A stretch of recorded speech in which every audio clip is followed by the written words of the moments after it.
أعوذ بالله من الشيطان الرجيم.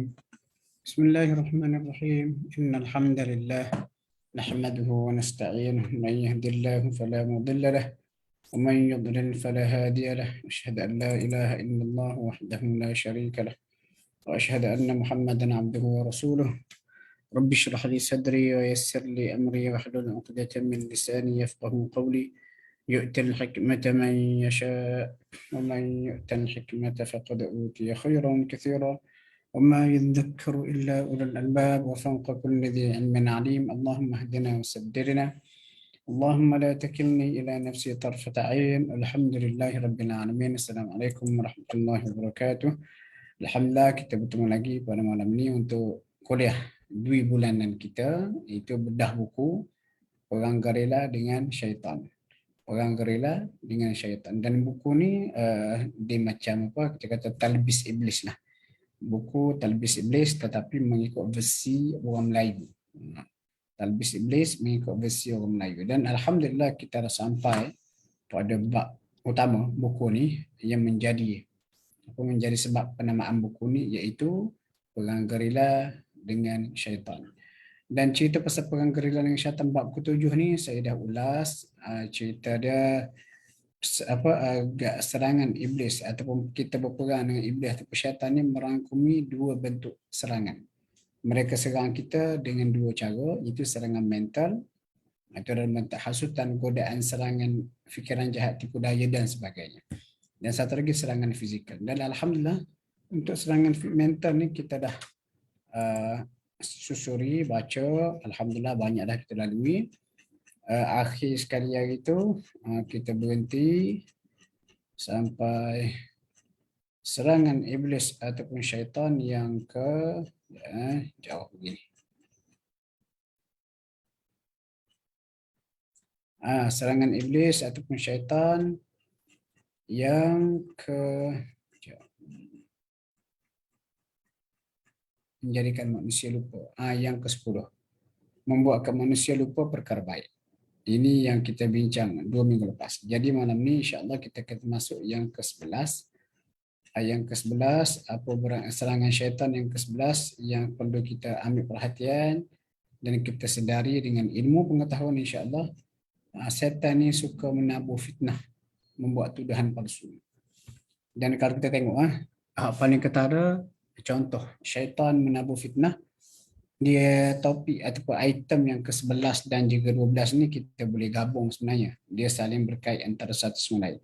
Syaitan menghasut orang Yahudi agar menabuh fitnah kepada Nabi Sulaiman alaihissalam. Mereka memfitnah Nabi Sulaiman dengan mengatakan baginda berkuasa kerana mengamalkan sihir. Jadi berikutan fitnah itu Allah turunkan surah Al-Baqarah ayat 102 untuk menafikan fitnah tersebut dan juga membersihkan nama Nabi Sulaiman. Dia cerita sihir ni, kalau kita perhati sihir, asal usul sihir ni dia datang sebelum zaman Nabi Sulaiman lagi, jauh sebelum tu lagi. Dan sihir ni dah ada sejenis ilmu yang Allah Ta'ala hantar kepada 2 malaikat. 2 malaikat ni nama Harut dan juga Marut. Dan berikutan penurunan 2 malaikat mengajarkan ilmu sihir ini sebagai panduan kepada manusia untuk membezakan di antara sihir, mukjizat, kebaikan, kejahatan. Tapi ilmu tu dah ada, syaitan pun hasut manusia. Dia kata, alang-alang kamu dah belajar, kamu kena buatlah. Barulah ada faedah di sebalik ilmu yang kamu belajar tu. Kemudian Nabi Sulaiman, lepas tu sihir ini berkembang dan Nabi Sulaiman dilantik sebagai Rasul, baginda dikurniai mukjizat. Tapi orang Yahudi telah dihasut oleh syaitan untuk menabuh fitnah, mengatakan Nabi Sulaiman ini adalah ahli sihir, tukang sihir. Kuasa yang dimiliki oleh baginda yang cukup luar biasa, berbagai bentuk kuasa itu berasal daripada sihir. Jadi berikutan itu, Yahudi dah termakan dengan hasutan, tipu daya ataupun tuduhan palsu yang dihasut oleh iblis atau syaitan ni. Mereka beranggapan Nabi Sulaiman adalah tukang sihir. Oleh itu bila Nabi hijrah ke Madinah, bila Nabi SAW hijrah ke Madinah, dan antara perkara yang dibawa oleh baginda adalah beriman kepada para rasul. Kita baca, kullun amana billahi wa malaikatihi wa kutubihi wa rusulih la nufarriqu baina ahadin min rusulih. Orang beriman ni beriman belaka, tak ada beza. Dan antara senarai nama Nabi Rasul yang selalu disebut oleh Al-Quran adalah Nabi Sulaiman. Jadi bila nama Nabi Sulaiman itu keluar sebagai lingkungan atau dalam rangkuman para rasul yang diutus oleh Allah, dalam Al-Quran sebut, orang Yahudi Madinah rasa pelik lah. Sebab apa mereka kata Sulaiman itu bukan Nabi. Sulaiman itu bukan Rasul. Sulaiman itu adalah tukang sihir. Kenapa mereka boleh kata macam tu? Sebab mereka telah termakan hasutan, fitnah ataupun tuduhan palsu yang dibuat oleh yang dihasut kepada mereka oleh syaitan. Jadi berikutan itu, Allah Ta'ala pun nak bersihkan nama Nabi Sulaiman, Allah Ta'ala pun turunkan ayat 120 surah Al-Baqarah. Jadi bukan sakat mereka setan yang telah menabur buat tuduhan palsu pada Nabi Sulaiman, mereka juga menggalakkan amalan sihir. Okay. Sihir ni antara satu daripada 7 dosa besar. Antara satu daripada 7 dosa besar. Dan sihir ni tuan-tuan perempuan jangan buat main. Sihir ni dia punya impact ni sangat besar. Memang mengundang murka Allah Subhanahu Wa Taala. Kalau siapa mempraktikkan sihir, bahkan kalau seorang tu mengamalkan sihir, dia boleh jatuh kufur. Dia boleh jatuh kufur kerana sihir yang diamalkan itu. Dan sihir ni pula jenayah yang sangat berbahaya. Sebab apa? Dia sukar dibuktikan. Sebab dia guna bantuan jin, bantuan setan. Sukar untuk dibuktikan. Benda ni aja. Benda ni ada. Setan pula diajar sihir kepada manusia dan digalak untuk diamalkan. Sebab sihir ni boleh memudaratkan orang lain. Dan sihir ni tuan-tuan juga boleh menyebabkan pengamalnya kufur. Tengok ayat ni. Ayat ni ayat yang menceritakan mengenai asal usul sihir. Allah kata wattaba'u ma tatlu asyayatin ala mulki Sulaiman, dan mereka orang Yahudi ataupun ahli kitab mengikut ajaran sihir, membelakangkan kitab Allah, sihir yang dibacakan oleh golongan syaitan semasa pemerintahan Nabi Sulaiman. Padahal Allah kata Nabi Sulaiman tidak mengamalkan sihir yang menyebabkan kufur. Atau Allah kata wa ma kafara Sulaiman. Amal sihir ini boleh jatuh kufur. Kena ingat semua. Kan tetapi syaitan itulah yang kafir dengan amalan sihirnya. Kerana mereka lah yang mengajar manusia tentang ilmu sihir dan tentang ilmu apa yang diturunkan kepada dua malaikat, iaitu Harut dan juga Marut di negeri Babil ataupun Babylon. Padahal walhan mereka berdua, dua malaikat itu tidak mengajar seorang pun, melainkan setelah mereka menasihati dengan berkata, sesungguhnya kami hanyalah cobaan untuk menguji iman kamu. Untuk menguji iman kamu berkaitan dengan sihir ini. Oleh itu jangan sekali-kali kamu kafir dengan mempelajari ataupun mengamalkan sihir ini. Dan sihir ini kalau kita perhatikan disebut dalam ayat ini, antara peranan utama sihir ini adalah untuk memisahkan antara suami dan isteri. Ringkas cerita macam ni. Antara serangan mental yang dilakukan oleh syaitan, satunya mereka menabur fitnah, mengatakan Nabi Sulaiman ini adalah tukang sihir. Sedangkan Nabi Sulaiman bukan tukang sihir. Bukan sahaja itu, mereka juga hasut orang yang dah belajar sihir ini supaya mengamalkan sihir. Sebab sihir ini dia kali ikut Syekh Abdullah Basmih. Syekh Abdullah Basmih tafsir pimpinan Ar-Rahman. Ini saya ambil tafsir pimpinan Ar-Rahman ni. Terjemahan ini adalah tafsir pimpinan Ar-Rahman. Dia gini. Di kata-kata boleh tutup mic tak? Siapa yang dah masuk tu tolong tutup mic . Okay. Dia cerita dia macam ni. Antara terjemahan Melayu yang pertama lah dihasilkan oleh orang Melayu ataupun di tanah Melayu ataupun di Malaysia adalah tafsir pimpinan Ar-Rahman. Siapa yang terhasilkan tafsir itu, terjemahan tafsir itu? Nama dia Syekh Abdullah Basmih. Dia ni orang Yaman tetapi duduk di Malaysia. Sebab ayah dia kahwin dengan orang Melaka. Waktu dia pun ikut ayah dia duduk di Melaka dan dia boleh berbahasa Melayu. Dialah yang ambil inisiatif menulis tafsir pimpinan Ar-Rahman. Ini cerita tahun 60-an. Lepas tu Syekh Abdullah Basmih ni dah tulis tafsir pimpinan Ar-Rahman ni. Dia tak tulis saja, dia akan buat semakan. Dan semakan yang dia buat tu, dia naik bas tu. Masa tahun 60-an, 70-an pergi ke Kelantan, jumpa dengan siapa? Jumpa dengan Datuk Mufti Haji No. Kalau orang Kelantan panggil Tok Peti Haji No. Mufti Haji No, duduk dekat Kota Baru, kawasan Penambang. Dan Mufti Haji No ni walaupun dia ni walaupun Syekh Abdullah Basmih orang Arab, tapi kenapa dia cari Datuk Mufti Haji No untuk kata menyemak tafsiran dia? Sebab Datuk Mufti Haji No ni antara tokoh ulama ataupun mufti yang alim pada masa itu di Malaysia. Even kelas tahfiz Masjid Negara, sekarang dia jadi Darul Quran Jakim tu, tempat saya belajar tu. Kelas tahfiz dia berasal pada kelas tahfiz Masjid Negara. Siapa guru pertama dia? Mengajar situ, tasmi' budak-budak, ajar qiraat, Datuk Mufti Ajin. Lepas tu istimewanya kalau tuan-tuan cari dalam tafsir pimpinan Ar-Rahman versi tebal tu. Versi tebal, saya ada tu. Sementara tu saya just nak share bagaimana sihir ni dijelaskan oleh Datuk Mufti Ajin. Dia kata sebagai sejenis sains. Kita pula macam mana boleh jadi sains tu? Okey, kita cari.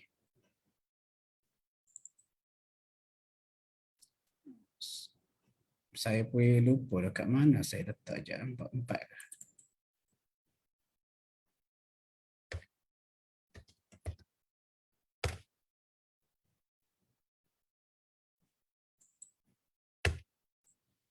Tak apa tuan-tuan, relax, tenang-tenang malam ni, tak payah stres.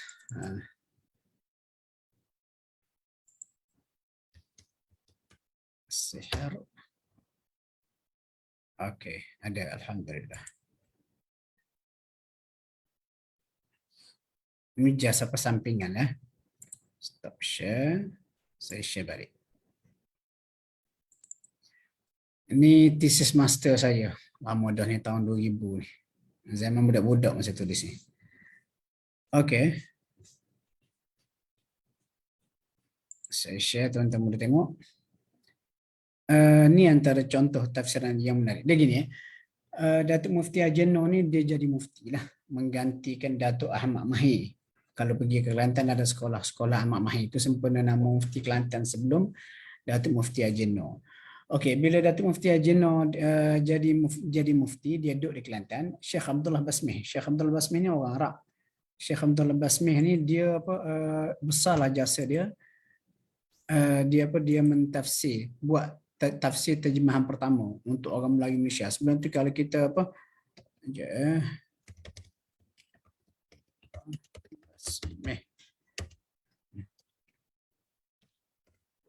saya excited nak tunjuk gambar dia ni.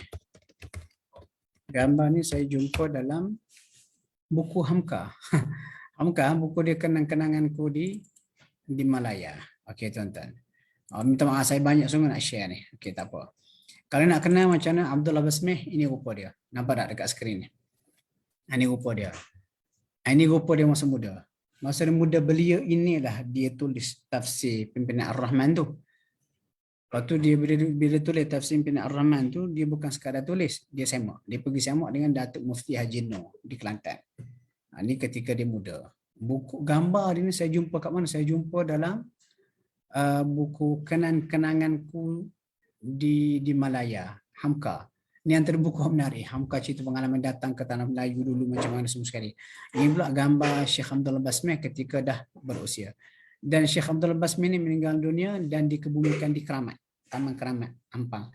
Dan saya boleh kata dia ni, biarlah orang nak kata pun, saya boleh kata Syekh Abdullah Basmih ni antara wali Allah di tanah Melayu.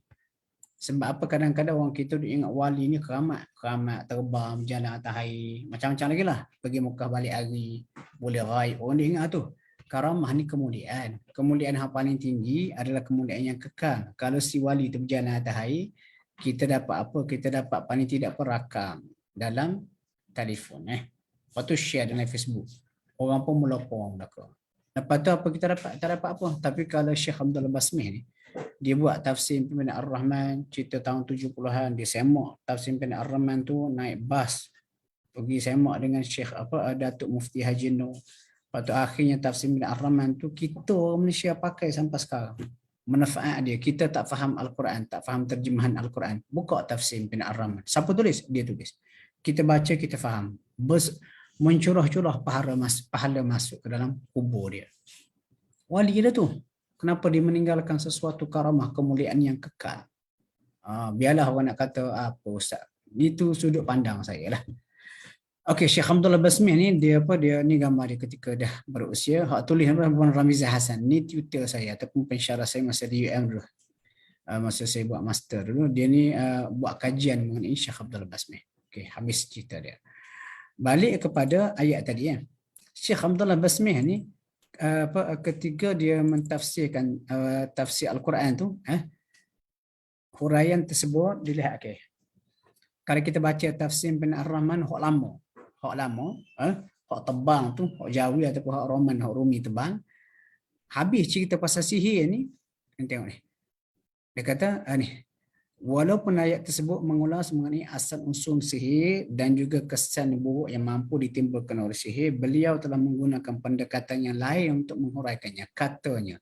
Kata siapa ni? Kata Mufti Ajino. Dia ginilah kalau kita kata, bila Syekh Abdul Basmih siap terjemah, dia siap terjemah 10 juzuk macam tu, dia naik bas, duduk berkampung di Kelantan, menghadap Datuk Mufti Ajino.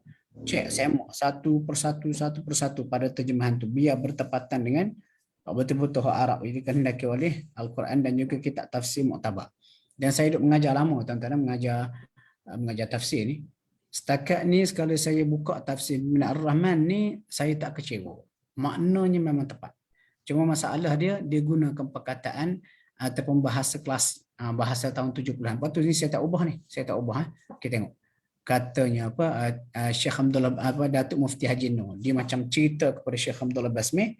Syekh Abdullah Basmih dengar masa tu, dia pun macam tertarik, dia pun dia tulis. Dia pun letak benda tu sebagai nota kaki dalam tafsir Pimpinan Ar-Rahman hak tebang tu. Lepas tu kalau tuan-tuan tak percaya, cari tafsir Pimpinan Ar-Rahman hak tebang tu. Kata-kata tebang tu ataupun hak Jawi ataupun hak Rumi hak tebang sekarang dah banyak dibuang tu nota kaki. Tuan-tuan tengok pada nota kaki, kita akan tengok ni. Contoh nota kaki ni. Syekh Abdul Basmih tafsir Pimpinan Ar-Rahman ni. Ni. Cetakan kelima halaman 40 41. Okey. Tengok katanya Datuk Mufti Haji Nur. Dia kata ayat ini juga menjadi dalil yang menunjukkan bahawa tiap-tiap, sepatutnya kita pakai setiap, tapi saya kekalkan tiap-tiap sebab ini dalam teks asal, bahawa tiap-tiap sesuatu yang dijadikan Allah Ta'ala ada mempunyai kuasa, tenaga, besarkan sikit, ada mempunyai kuasa, tenaga yang menimbulkan kesan apabila diketahui rahsia-rahsia tenaga yang terdapat dalam sesuatu benda itu. Ilmu sihir itu memang ada mengandungi hikmah yang Tuhan berikan bagi melahirkan sesuatu perkara yang dapat memberi suatu kesan. Seperti pembenci, pengasih. Demikian juga benda-benda yang wujud dalam alam ini. Tutup mic ya tuan-tuan. Tuan tutup mic. Masing-masing dia kata telah Tuhan berikan kuasa tenaga. Bukan, nak sekolah. Ini bukan. Kenapa?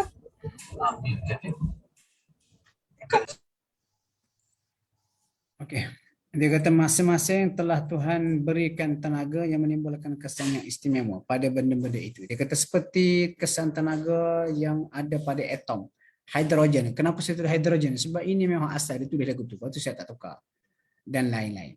Tenaga kuasa tersebut akan dapat menimbulkan sesuatu kejadian. Kalau sekiranya dapat diketahui rahsia-rahsia kejadiannya serta cara-cara peraturannya yang telah ditentukan Tuhan. Misalnya dia kata dari kemajuan pengetahuan sains, orang dapat mengetahui, dia kata hidrogen dan oksigen bila dicampur akan melahirkan benda lain, iaitu air. Demikian juga bahan-bahan kimia yang lain. Panjanglah huraian dia. Oleh yang demikian, dia kata seorang ahli sains itu tidak lebih hanyalah sebagai penyedik rahsia kejadian Tuhan yang telah sedia ada untuk menghasilkan sesuatu menurut dasar peraturan undang-undang alam yang Tuhan tentukan semenjak azali. Apabila rahsia-rahsia itu dapat diketahui, maka dapatlah dia menghasilkan sesuatu mengikut apa yang dirancangkan. Nampak ada cerita pasal sihir. Cerita ayat ni pasal sihir, tapi sudut pandang Datuk Tuan Haji Mufti Haji Nur ni luar biasa. Mufti Haji Nur ni kalau kita baca biografi dia ni memang bukan calang-calang. Dia fasih bahasa Arab dan juga bahasa Inggeris. Sebab dia sekolah Inggeris sebelum ayah dia hantar pergi ke Mekah. Okey, habis tuan-tuan, jauh pergi. Saya dah alang dah sampai pada ayat tu, saya sayang lah kalau dilepaskan maklumat tu. Jadi kesimpulan dia, ayat ni cerita pasal sihir. Dan antara satu serangan mental hak setan buat pada kita, dia menggalakkan amalan sihir. Dan sihir ni tuan-tuan ulama bincang boleh ke tak kita belajar? Boleh belajar sihir. Tapi mengamalkan sihir itu haram. Kafir. Contoh macam ni. Saya ni pakar racun. Saya mahir bab racun. Saya pun ambil student contoh saya buat kos mengenal dan juga menawarkan racun. Ada pelajar. Lepas tu saya pun ceritalah kepada anak murid dalam kelas ni, kos racun tu 30 orang pelajar tu, cara-cara nak mengenal racun. Kalau racun macam ni, ular. Contoh kita kata ular tedung selam macam ni, anti-venom dia kena pakai hal ni. Lipan racun begini, jengking racun begini. Saya detail, saya cerita mengenai racun. Dan saya ajar juga cara-cara nak mencipta racun. Lepas tu saya beritahu kepada murid dalam kelas, saya kata, kita belajar bab racun ni bukan nak racun orang. Kita belajar bab racun ni sebab apa? Kita nak mengenal supaya kita boleh merawat kalau sekiranya orang kena keracunan. Dan dia ada racun, penawar racun tertentu untuk merawat racun-racun ni. Tapi tiba-tiba anak murid dalam kelas tu, dia pun rasa seronok, dia pun test. Dia pun racun orang. Jadi dia dah hak berdosa. Hak mengajar tu tak berdosa. Sebab hak mengajar tu dah bagi tahu dah siap-siap. Sama lah juga dalam cerita ni. Malaikat Harut dan Marut ni, kalau tengok terjemahan dia bagi tahu dah. Kami ajar kamu sihir ni ujian kepada kamu. Tapi jangan nak buat sihir ni. Lepas tu tuan-tuan, kalau kita belajar bab ruqyah ni, ayat ni antara ayat yang biasa digunakan untuk meruqyah sihir. Kat mana dia ulang tu? Dia ambil sini. وَمَا هُمْ بِضَارِّينَ بِهِ مِنْ أَحَدٍ إِلَّا بِإِذْنِ اللَّهِ. Dan mereka tidak dapat memberi mudarat dengan sihir itu min ahadin kepada siapa pun illa biiznillah, melainkan dengan izin Allah. Maksudnya Allah Ta'ala boleh izinkan sihir itu kena pada si fulan, dan Allah Ta'ala boleh juga tak izinkan sihir itu kena pada fulan. Jadi izin Allah ni pula tuan-tuan, dia berkait rapat dengan sebab musabab. Contoh, Allah tak izinkan dia tu berjaya dalam exam. Sebab apa? Dia tak study. Hak ni pula Allah Ta'ala izinkan dia berjaya dalam exam. Sebab musabab dia berusaha. Jadi untuk kita sendiri, bila kita bincang bab sihir ni, bagaimana cara untuk kita hindari sihir? Yang pertama, kita kena ada pendinding lah. Pendinding itu maksud kita amalkan apa yang Nabi ajar. Sebenarnya in fact Nabi ajar tu ayat kursi, lepas mayang, 3 kun, berbagai wirid-wirid Nabi, doa tu, doa masuk tandas, keluar rumah, tengok cermin, detail. Segala yang Nabi ajar tu, semua tu adalah pendinding-pendinding belaka. Jadi kalau kita amalkan semua tu, insya-Allah ia boleh jadi pendinding untuk menyelamatkan kita daripada sihir. Bila kita amalkan semua zikir-zikir Nabi kita ajar yang terbaik itu, Allah pun tidak izinkan sihir terkena kita. Masalah kebanyakan orang kita tak pernah peduli ni. Agama pun tak peduli, contohlah. Semayang pun tuang. Lepas tu ataupun lepas semayang pakai lompat macam tu. Dia tak ada kata lepas semayang nak duduk sekejap, baca wirid dan sebagainya. Jadi oleh kerana itu, dia buka pintu dia untuk terdedah kepada sihir. Jadi lalu Allah Ta'ala izinkan sihir masuk mengenai si fulan tu. Sebab dia tidak mempunyai protection diri dia. Jadi protection diri secara rohani Nabi ajar dah lah. Dan cukup dah apa Nabi ajar tu. Buat belaka tuan-tuan. Buat belaka sunnah Nabi kita ajar. InsyaAllah dia akan jadi pendinding kita. Dia akan menjadi sebab. Ayat ni kata apa? وَمَا هُمْ بِضَارِّينَ بِهِ مِنْ أَحَدٍ. Dan mereka tukang sihir itu tak mampu nak memberi mudarat dengan sihir itu kepada siapa pun kecuali dengan izin Allah. Mudah-mudahan bila kita dah amanah zikir-zikir Nabi ni, Allah Ta'ala tak izinkan sihir itu hingga pada badan kita. Tapi kadang-kadang kena juga sihir. Walaupun dia dah amalkan semua itu. Kenapa? Itu ujian, ada hikmah. Allah Ta'ala nak berikan kepada dia. Itu secara rohani. Satu lagi sudut yang kalau kita jarang orang perasan lah bila cerita pasal sihir ni. Kita jangan kita jangan jadikan sebab orang nak sihir kita. Logik tak? Ada tak? Tiba-tiba kita kena sihir. Lepas tu bila disiasat, si fulan tu sihir kita. Lepas tu tanya, kenapa awak sihir saya? Saya? Ada tak? Jarang nak jumpa lah. Mesti ada sesuatu yang menyebabkan orang tu marahkan kita dan sihirkan kita. Jadi cara yang sebaliknya untuk hindarkan kita daripada terkena sihir, hasad dengki orang, macam mana? Kita jangan buat pasal dengan orang lah. Jangan sombong. Duk menunjuk kaya, duk menunjuk kelebihan. Orang pun jadi sakit hati, orang pun sihirkan kita. Kalau kita terbaik, tak menunjuk kita ni rendah diri, sopan, akhlaknya dijaga, orang tak ada sebab untuk bermusuh, berdengki dengan kita. dan dengan cara itu insya-Allah sihir itu tak terkena. Ini antara sudut yang kadang-kadang orang kita tak nampak. Dia nampak sihir kena ada pendinding, lepas tu sihir pergi berubat. Silap pergi berubat, kena tipu dengan bomoh dan sebagainya. Jadi kesimpulan tuan-tuan, panjanglah cerita dia. Jadi ini antara satu ayat yang digunakan dalam ruqyah untuk menghindarkan sihir. Lepas tu bila baca tu, kat mana dia nak batalkan sihir tu ataupun nak tawarkan sihir tu, dia ulang pada tempat ni. وَمَا هُمْ بِضَارِّينَ بِهِ مِنْ أَحَدٍ إِلَّا بِإِذْنِ اللَّهِ, dan mereka tukang sihir tidak dapat memberi mudarat dengan sihir itu siapa-siapa pun kecuali dengan izin Allah. Maksud Allah Ta'ala tak izin kalau sekena orang tu mengikut sunnah Nabi-Nya. Waktu tuan-tuan ada cerita, ni cerita berlaku di Mesir. Cerita ni menariklah, kisah ni ada seorang pemuda. Kisah ni ditulis oleh ulama Mesir lah. Ulama Mesir ni handal bab sihir, bab ruqyah ni, nama dia Syekh Wahid Abdul Salam Bali. Dan Syekh Wahid Abdul Salam Bali ni ada buku dia lama dah. Tajuk buku tu banyaklah, antara contoh pernah apa? Ada kata pendinding, senjata tajam bagi menangkis kejahatan sihir. Dalam buku tu dia cerita kisah seorang pemuda soleh di Mesir. Pemuda ni anti dengan bomoh di tempat dia, dan bomoh di tempat dia ni memang kurang ajar. Bomoh tempat dia ni dia boleh sihirkan siapa sahaja. Lebih lagi kalau orang nak menikah. Kalau siapa nak menikah, ramai ada pengantin kena sihir. Lepas tu bila orang pun nak menikah kena pergi jumpa dia, minta izin, Datuk, kau ambo nak menikah ni. Jadi tolong jaga, tolong jangan apa-apa kan ambo. Lepas tu siap letak charge lagi tu, kena pau lah. Tukang sihir tu pau. Jadi benar berluasa. Ada 2-3 orang tukang sihir di tempat. Jadi pemuda ni selalu bagi peringatan kepada orang tempatan, jangan pergi jumpa si tukang sihir ataupun si bomoh ni. Lepas tu lama kelamaan, satu hari pemuda ni pun nak kahwin. Tuan-tuan, pemuda ni nak kahwin. Bila dia nak kahwin, risaulah dia sebab dia kuat sungguh menentang sihir tukang sihir ni. Mestilah tukang sihir ni tahu dah ada emak dia, tukang sihir ni akan apa menyihir dia. Lepas tu dia pun risau, dia pergi jumpa dengan Syekh ni, Syekh Wahid Abdul Salam Bali. Ada lagi, hidup lagi. Tuan-tuan boleh Google Syekh Wahid Abdul Salam Bali. Ya, alang-alang saya Google teruslah supaya kita boleh tengok macam mana rupa dia. Syekh Wahid Abdul Salam Bali. Wahid Abdul Salam ni kelebihan belajar online ni. Boleh tunjuk terus. Wahid Abdul Salam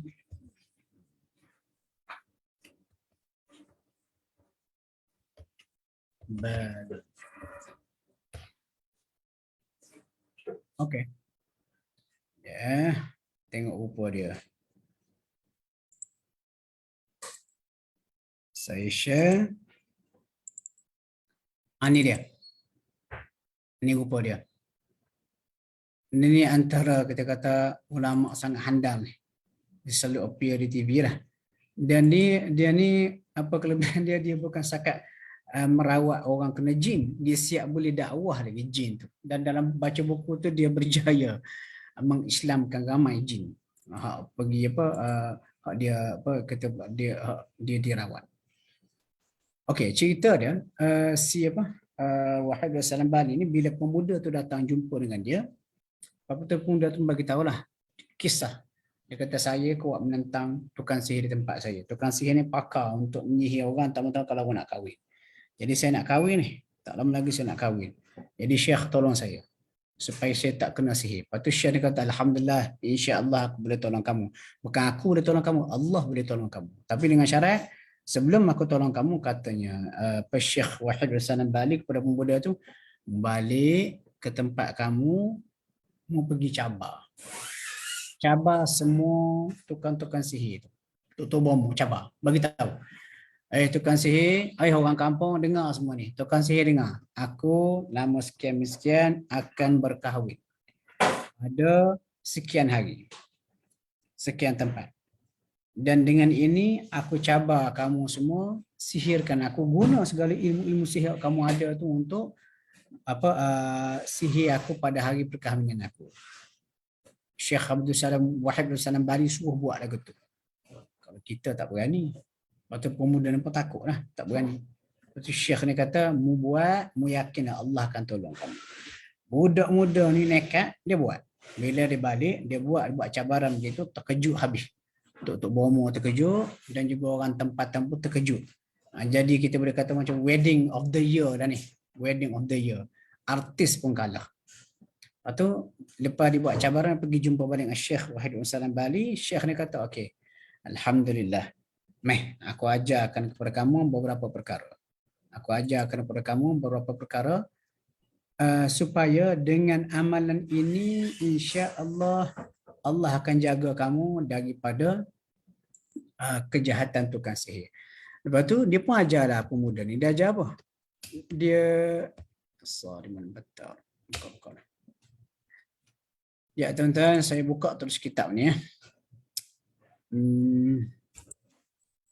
Kisah tu saya petik daripada kitab ni. Sekejap. Ni. Kitab ni, tajuk dia As-Sarimul Battar ni. As-Sarimul Battar. Senjata tajam fit tasaddi untuk menangkis lis-saharatil asyrar, kejahatan sihir.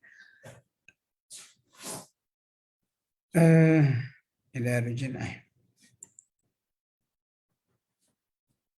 Ni apa buku ni bahasa Arab dah ada terjemah pun. Lepas tu dalam buku ni biasa kalau siapa belajar ruqyah Islamiyah ni antara silibus dia guna pakai buku ni. Ni dia cerita, dia kata ni macam contoh dia bagi penerangan, dia kata ilajul ma'qud an zawjatihi ar-rabtu, pengikat. Macam mana orang kena sihir, antara satu bentuk sihir kena ikat dengan sihir ni menyebabkan kahwin dikira macam mati pucuk. Macam itulah. Cerita dekat mana? Ibtalus sihr. Dia kata ibtalus sihr, penghapus atau pembatal ataupun pemusnah sihir. Katalah orang nak sihir. Dan cerita tu duduk di sini lah, cerita pemuda-pemuda tu. Dan dia dalam ni, okey ni. Lepas pemuda tutup mic, tolong tutup mic.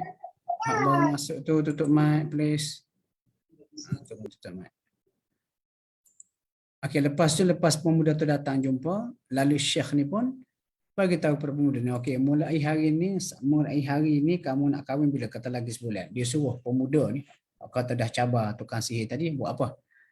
Dia suruh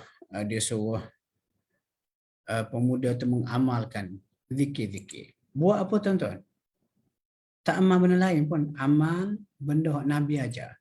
Bangun pagi, bangun pagi baca apa? Alhamdulillahillazi ahyana. Baca doa bangun pagi. Lepas tu pergi ke toilet. Contoh kalau katalah pemuda bangun tengah malam ke, sebut nama Allah. Semua hak sunnah Nabi. Lepas sembahyang disuruh amalkan zikir-zikir, semua zikir-zikir hak Nabi ajar. Dia kata buat secara full, jangan tinggal amalan apa sunnah hak Nabi ajar. Solat malam, solat fajar, solat ba'diyah, lepas main baca ayat kursi, baca zikir ni, pagi baca zikir ni. Semua tu dalam senarai apa Nabi ajar. Dan bila tiba hari perkahwinan pemuda tu, alhamdulillah tidak ada apa-apa berlaku. Dan kesan dia apa berlaku? Kesannya tukar-tukar sihir di tempat pemuda tu semua, kita kata ilmu dah jadi tawar dah. Ilmu dah jadi tawar dan dah tak laku dah bisnes mereka. Kenapa? Mereka telah dibatalkan sihir itu oleh amalan sunnah. Jadi tuan-tuan, lepas ni kita buat amalan Nabi ajar itu yang terbaik. Janganlah kita duduk fikir, oh Nabi ajar ni biasa nak kena ambil amalan-amalan baik. Lepas tu saya suka nak share sebuah buku. Buku ni tajuk dia Panduan Wahyu ke? Panduan Wahyu untuk menghapus, membatalkan gangguan halus. Penulis buku ni agak kontroversi lah, tapi konten buku ni bagus. Penulis buku ni nama dia Captain Hafiz Firdaus. Captain Hafiz Firdaus ni dia ni pilot, tapi dia suka menulis. Dan buku-buku dia tu walaupun agak kontroversi, adalah kualiti. Dan dalam buku dia tu dia cerita bagaimana amalan harian yang Nabi ajar tu boleh menjadi pendinding daripada sihir. Dibuat contoh, dibuat watak seorang wanita. Jadi dia kata bagaimana amalan harian hak Nabi ajar daripada pagi sampai ke malam setiap hari boleh menjadi pendinding daripada sihir. dia letak nama Zarina. Dia kata umpama dia buat kisah Zarina, mai kita belajar rutin harian si Zarina. Zarina dia kata bangun daripada pagi, dia akan ucap doa bangun pagi, alhamdulillahillazi ahyana ba'da ma amatana. Doa Nabi ajar. Lepas tu Zarina masuk toilet. Masuk toilet, dia pun masuk dengan kaki kiri. Dia pun baca doa masuk toilet, Allahumma inni a'udzubika minal khubuthi wal khaba'ith. Lepas tu lepas keluar pada toilet, dia keluar kaki kanan. Lepas tu dia baca doanya. Lepas tu Zarina ambil wuduk, dia pun sembahyang subuh. Dia solat di fajar 2 rakaat. Sebab Nabi tekankan jangan tinggal solat fajar 2 rakaat. Lepas tu lepas habis subuh, ada masa dia pun wiri. Dia baca lah, la ilaha illallah wahdahu la syarikalah sampai habis tu 10 kali. Macam Nabi ajar. Lepas tu baca ayat kursi. Lepas baca ayat kursi, Zarina pun keluar, siap nak pakai baju, tengok cermin, baca doa Nabi ajar, Allahumma kama hassanta khalqi. Lepas tu sebelum keluar rumah nak pergi kerja, Zarina ambil sarapan. Makan sarapan, dia makan tangan kanan. Nak makan, dia baca bismillah. Kenapa setan makan tangan kiri? Jadi kita kena sanggah dia, makan tangan kanan. Habis dia makan, alhamdulillah, dia ucapkan syukur. Lepas tu Zarina pun keluar pada rumah. Keluar, langkah kaki kanan, baca bismillah, tawakkaltu 'ala Allah wa la haula wa la quwwata illa billah. Sebab ada hadis Nabi kata, bila kita baca doa tu, keluar pada rumah, bismillah, tawakkaltu 'ala Allah wa la haula wa la quwwata illa billah. Bila kita keluar, setan akan tengok. Setan kata, kenapa mu tak kacau kawan tu? Macam mana aku nak kacau dia tu? Dia tu telah dicukupkan, dijaga oleh Allah Subhanahu Wa Taala. Lepas tu Zarina berkata naik kereta. Naik kereta baca doa naik kereta pula. Lepas tu sampai ke office, sampai di office jumpa kawan dia bagi salam. Lepas tu dijaga aurat dia, dijaga kehormatan diri dia. Waktu solat datang, dia solat. Lepas solat, dia baca ayat kursi. Dia buat rutin si Zarina ni, bakta fiction tu dalam sehari. Dan sampai ke malam, nak tidur malam, dia berada dalam, kita kata, kehidupan menjaga sunnah Nabi. Dan itu adalah pendinding yang kuat. Katakanlah ada siapa-siapa jahat di office ataupun siapa-siapa dengki dengan dia, nak sihirkan dia, sihir itu tak akan masuk, insya-Allah. Allah tak akan izinkan sihir itu daripada masuk untuk, kita kata apa, memudaratkan wanita tadi. Jadi itu antara contoh, kita kata, bagaimana cara kita nak hindarkan, kata nak dinding diri kita daripada sihir. Kadang-kadang benda-benda macam ini kita tak perasan.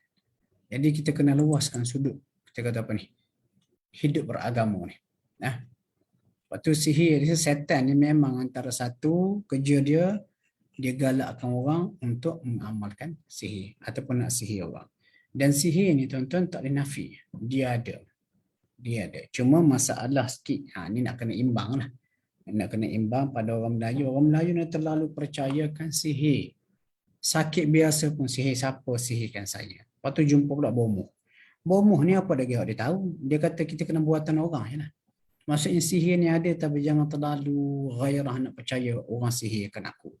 Pergi jumpa terus lah. Macam contoh saya baca sebuah buku terkini. Buku ni kisah seorang pemuda. Dia belajar di Mesir. Masa duduk di Mesir tu, tiba-tiba dia sakit pelik. Dan Mesir ni pusat sihir lah. Kenapa Firaun Firaun pun berasal daripada Mesir. Jadi dia pun ada pergi berubat ruqyah tu, ruqyah sini tak sembuh-sembuh. Dia kata kuat semua sihir ni. Lepas tu akhirnya mak ayah dia suruh balik ke Malaysia. Pergi berubat lagi, ruqyah lagi. Tak sembuh juga. Lepas tu akhirnya pergi jumpa doktor pakar cek, rupanya dia ada masalah hati.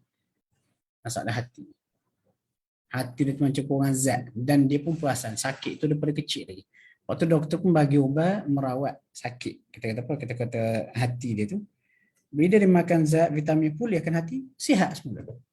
Daripada awal tadi dok kata kena sihir ke orang. Jadi sebelum kita nak jump to conclusion orang sihir kita kena tengok possibility pada aspek kesihatan fizikal terlebih dahulu. Okey, khalas. Tapi tak nafi sihir ni memang ada.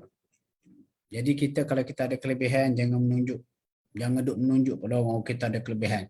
Sebab apa? Dibimbangi, itu akan menyebabkan orang sakit hati, dia sihir kita. Akhlak kita jaga, di samping kita buat sunnah-sunnah Nabi, amalkan apa yang Nabi ajar, insya-Allah dia akan jadi pendinding kepada sihir. Okey, terus yang ke-13. Antara senjata yang setan, senjata mental, serangan mental yang setan buat, dia menakut-nakutkan kita, manusia, daripada melakukan kebaikan. Contoh kebaikan yang biasa setan takutkan kita daripada lakukan adalah bersedekah. Bersedekah. Ayat ni Allah kata apa? Syaitanu ya'idukumul faqra wa ya'murukum bil fahsya. Setan itu ya'idukum, menjanjikan ataupun menakut-nakutkan kamu al-faqra, dengan kefakiran. Wa ya'murukum bil fahsya, dan dia suruh kamu buat benda keji, masuk bersifat bakhil. Kita nak bagi bantuan ni, nak sedekah ni, tiba-tiba setan dalam kepala terlintas, mu ada RM5 sekarang ni, ada RM10, nak sedekah apa? Nak sedekah RM5. Oi, RM5 separuh tu, kan nak makan apa? Besok nak makan apa? Dia datang kepala tu, menakut-nakutkan kita supaya kita tak bersedekah. Nanti habis duitmu. Sedangkan Allah kata, wallahu ya'idukum maghfiratan minhu fadla. Allah pula menjanjikan kepada kamu keampunan dan juga kurniaan.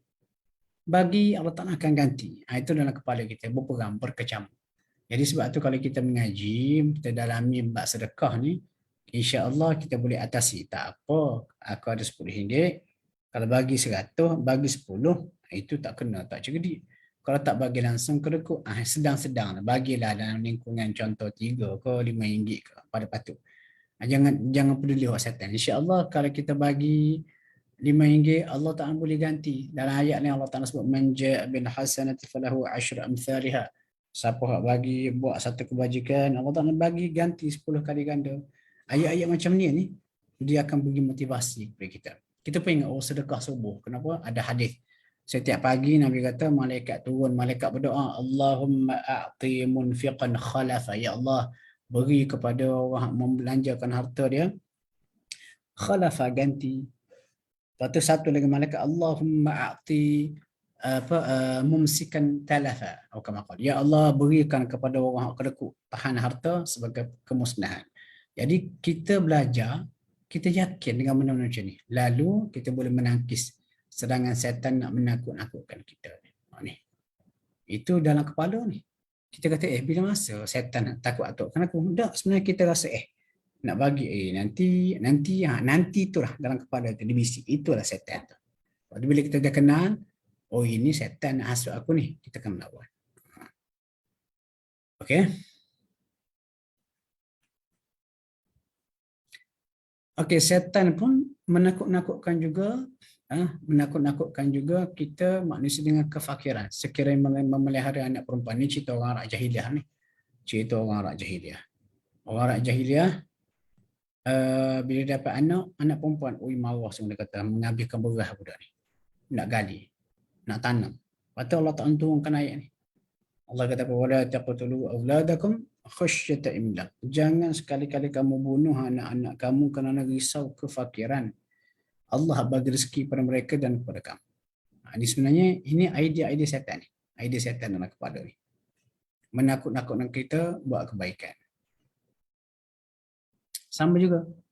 Setan juga menakut-nakutkan manusia daripada keluar berjihad. Allah kata, innama dzalikumus syaitanu yakhawifu awliya'ah.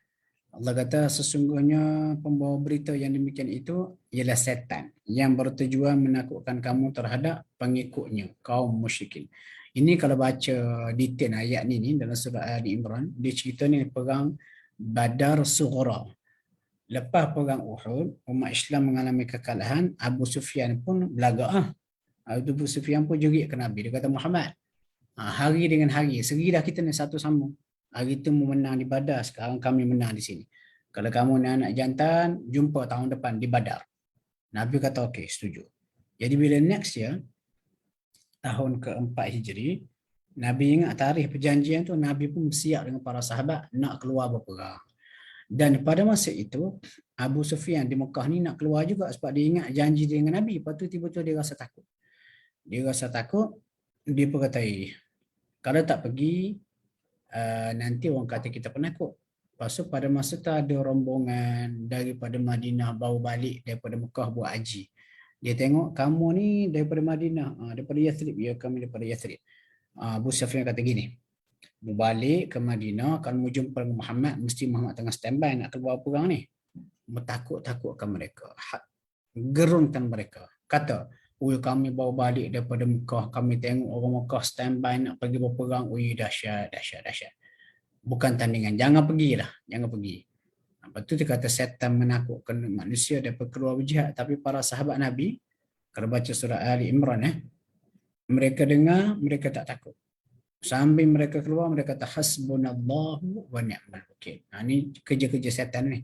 Menakut-nakutkan manusia untuk melakukan kebaikan. Sama ada sedekah ke, ataupun nak bantu orang ke, nak jaga anak ke, ataupun untuk berjihad pada jalan Allah. Mu keluarlah berjihad, kata mati. Kalau mati, anakmu, isterimu akan jadi anak yatim. Isterimu akan jadi janda. Dia takut-takutkan. Sedangkan mati ni tuan-tuan, kalau kita faham betul belajar, macam dalam surah Ali Imran tu, mati ni dah ada tarikh. Saya, tuan-tuan semua akan mati. Usahakan kita Nabi, manusia paling Allah kasihi pun mati.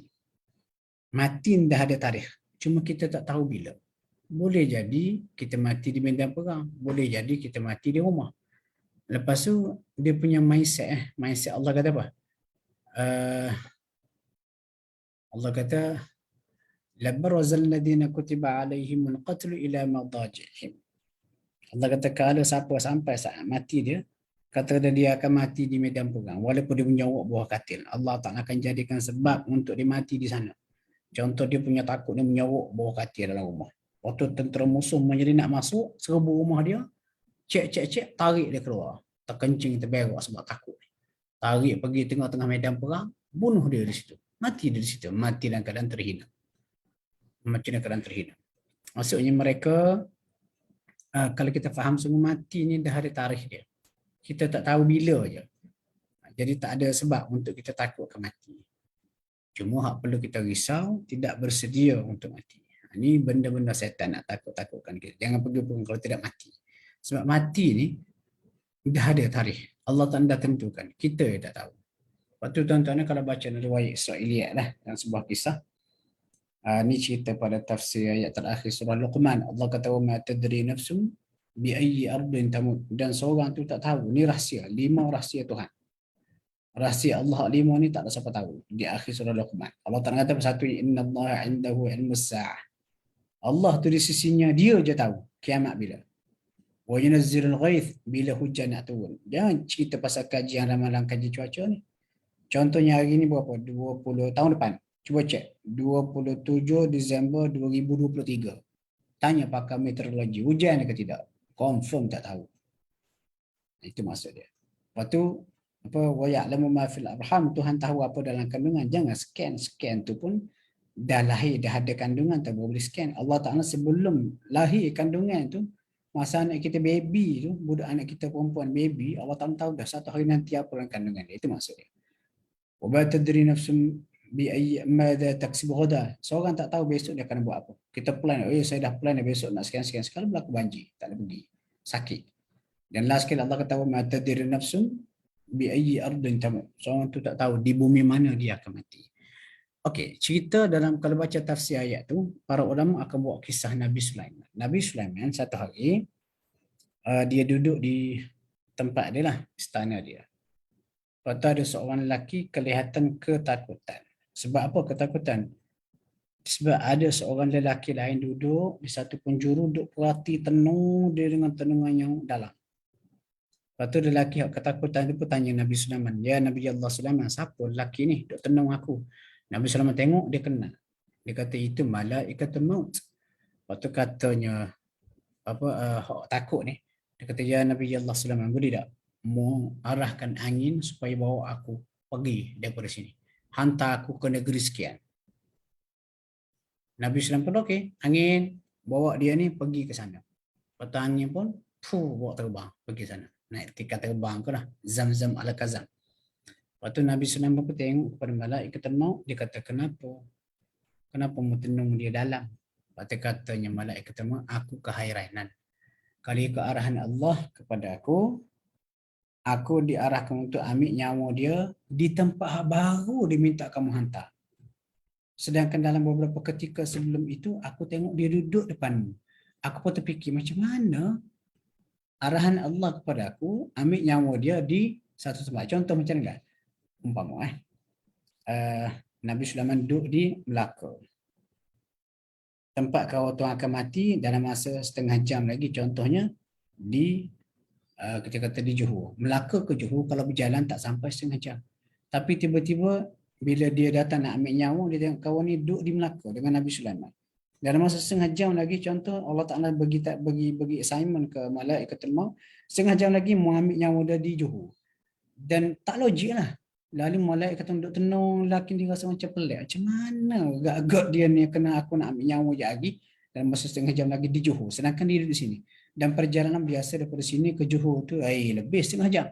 Tapi tiba-tiba bila dia ketakutan, dia pun minta supaya kamu hantar dia menggunakan angin macam jet lah tu, naik jet ke Johor.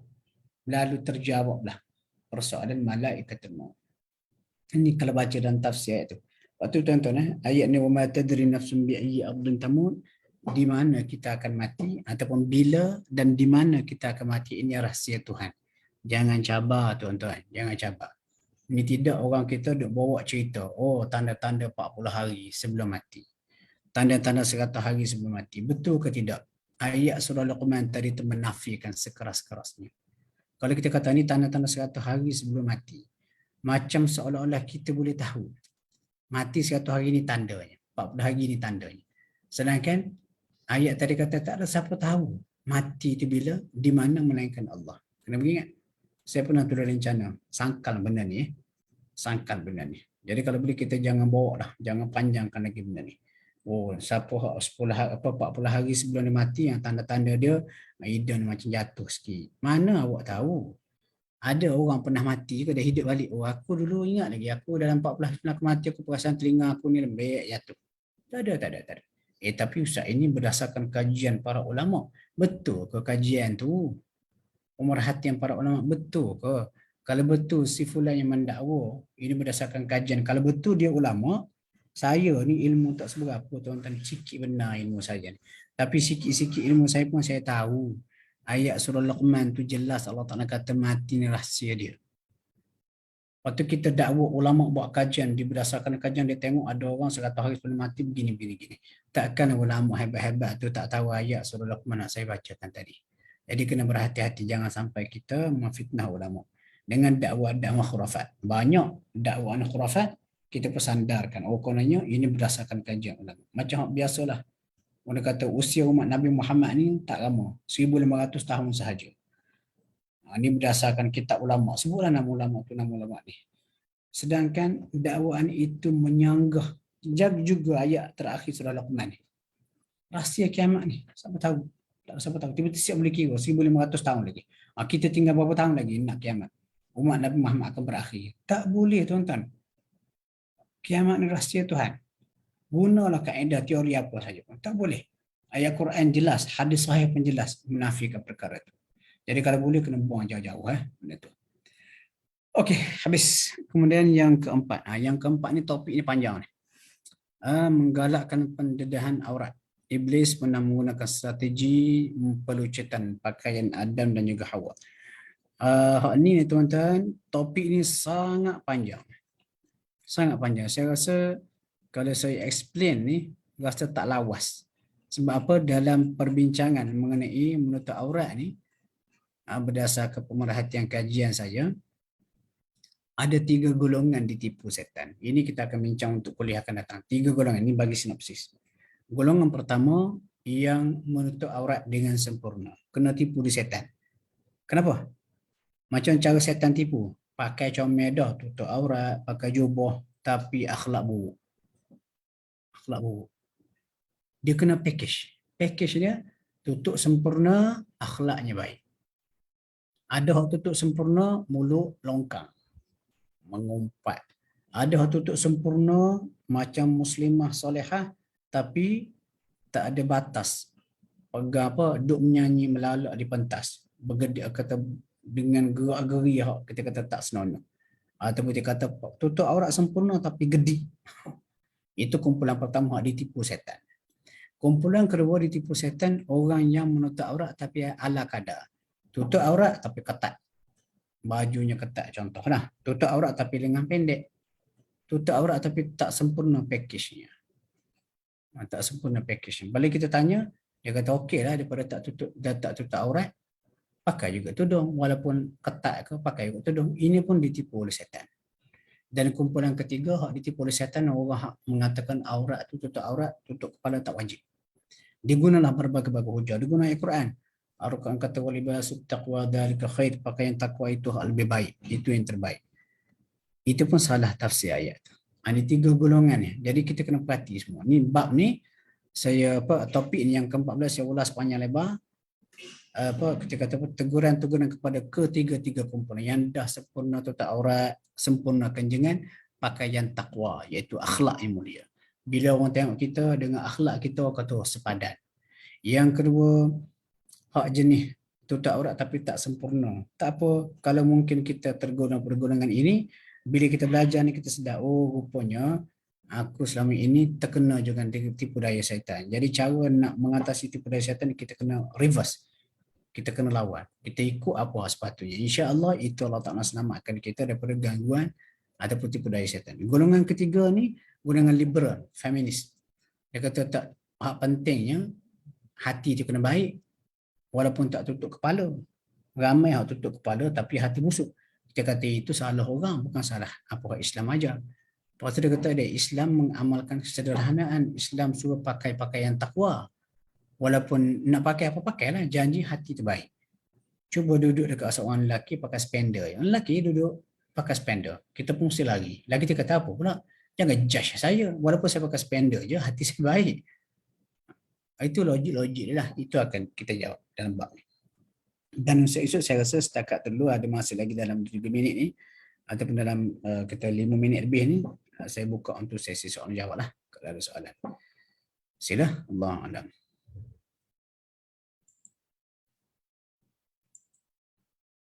Okey. Jika terlupa baca zikir pagi sehingga masuk waktu zuhur, apakah boleh baca zikir pagi atau baca zikir petang sahaja? Dia tak ada benda wajib sebenarnya. Sebenarnya kalau tanya saya lah, saya kata kalau kita terlupa pun tak semestinya kita nak kena ulang zikir tu. Zikir ni tidak ada yang wajib, tidak ada nama pun zikir-zikir sunat. Tapi kalau kita bacakan juga tak ada masalah. Dia boleh dapat pahala berdasarkan umum. Cuma fadilat dia tu lebih penting, lebih menyerlah pada waktu-waktunya lah. Pada waktu pagi. Lepas tu tuan-tuan bila soalan ni diajukan, saya ingat satu ayat. Saya share ayat ni dalam surah Al-Furqan. Dalam surah Al-Furqan ni kadang-kadang kita terlepas sesuatu zikir, amalan, Allah Ta'ala jadikan siang malam ni silih berganti. Lalu dia menjadi sebab untuk kita ganti qada benda kita terlepas pada waktu lain. Contoh je saya share, tuan-tuan boleh tengok. Share. Ni ayat ni. Allah kata wa huwallazi, dan dialah Allah ja'ala lakumul laila khilfah. Dialah Allah yang menjadikan malam siang tu khilfah, silih berganti. Kenapa? Liman arada an yadzakkar, untuk orang nak mengingati Allah, atau arada syukura, ataupun nak bersyukur. Dan orang pernah tengok, kalau baca tafsir ayat ni, pernah orang tengok Sayyidina Umar dia semayang duha lebih sikit. Atau berzikir-zikir siang ni lebih sikit. Orang tanya kenapa? Dia kata malam tadi letih. Malam tadi terlepas solat malam contohnya. Jadi bila datang siang, akan ambil kesempatan nak qada balik. Sebab Allah kata siang malam ni silih berganti, bagi orang nak ambil pelajaran, nak mengingati atau nak bersyukur.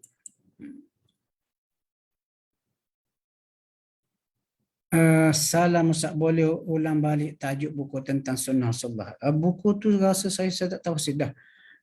Masih ada apa? Sekejap. Sorry. Saya kena cari. Gangguan makhluk ghaib Hafiz Firdaus.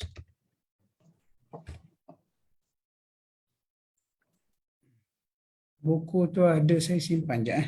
Saya pergi cari.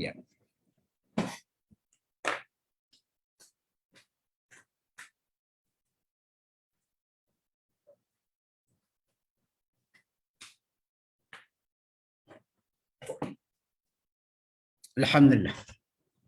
Oh, ada. Sekejap.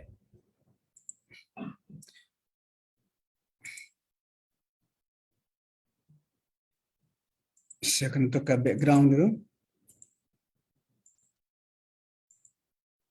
Pakai background biasa sebab nak share buku ni.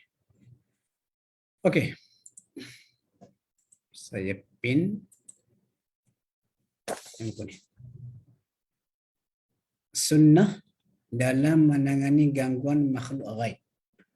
Sunnah dalam menangani gangguan makhluk ghaib. Ni lama dah buku ni saya beli ni. Tapi buku ni ada cerita mengenai jin, syaitan, tapi berdasarkan nas-nas yang sahih. Ini antara, walaupun Kapten Hafiz Firdaus ni orang gelar dia ni Wahabi pekat lah. Wahabi pekat. Tapi buku ni bagus. Konten dia bagus. Tadi Ustaz ada sebut hadis malaikat turun pada waktu pagi mendoakan orang bersedekah. Waktu mana selain malaikat akan doakan? Adakah sedekah waktu subuh sampai syuruk atau sedekah mana-mana waktu sepanjang hari tersebut? Oh, masya-Allah, bagus soalan. Dia gini, hadis tu Nabi sebut macam dia. Saya tunjuk terus matan dia. Allahumma a'ti munfiqan khalafa. Dia kalau kita nak detail up Saya share terus tengok. Remove pin. Saya share. Ni, hadis ni. Hadis ni dalam Sahih Bukhari ni. Nabi kata apa? Abu Hurairah kata, anna Nabi sallallahu alaihi wasallam qala ma min yaumin yusbihul ibadu fihi. Dia kata tidak ada satu hari pun. Dia kata yusbihul ibadu fihi. Berpagi-pagi pada. Dia gini, kalau tengok dari segi definisi subuh tu sendiri, waktu subuh tu kalau ikut detail dalam penggunaan orang Arab, ghadah ada, subuh ada, fajar ada. Kata illa malakan, melainkan ada dua malaikat yang zilani yang sentiasa turun. Fayaqul, malaikat berkata, satu malaikat kata, Allahumma a'ti munfiqan khalafa. Ya Allah, berikan kepada orang hak membelanjakan harta dia khalafan gantian. Dan berkata yang satu lagi, Allahumma a'ti mumsikan talafa. Ya Allah, berikan kepada orang tahan harta talafa, kemusnahan. Cuma waktu mana tu nak sebut secara spesifik, adakah sampai syuruk saja, Allahu alam. Tapi kalau saya kata macam ni lah. Bila sebut pagi tu, pagi ni adalah waktu yang logiknya agak panjang lah juga. Agak panjang. Janganlah kita terlalu rigid nak kira. Dan kita bersedekah. Kalau kita kata waktu pagi ni mungkin markahnya full penuh. Bila dekat tengah hari tu, sedekah tak dapat juga pahala, tetapi tidaklah full seperti sedekah ketika waktu pagi. Okey, Allahu a'lam. Lagi?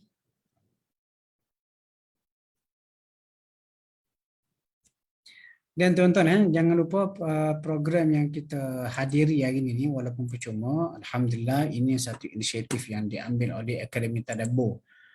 Akademi Tadabbur ni inisiatif PU Ustaz Yusuf Arba'in, dan Akademi Tadabbur ni aktif buat kuliah harian untuk mendekatkan kita kepada Al-Quran. Jadi alangkah baiknya kalau kita boleh sama-sama menyumbang lah. Sumbang supaya kelangsungan program sebegini dapat diteruskan. Okey, ada lagi soalan?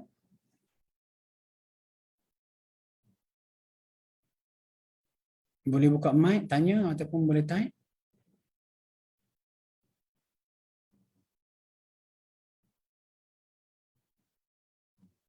Ada?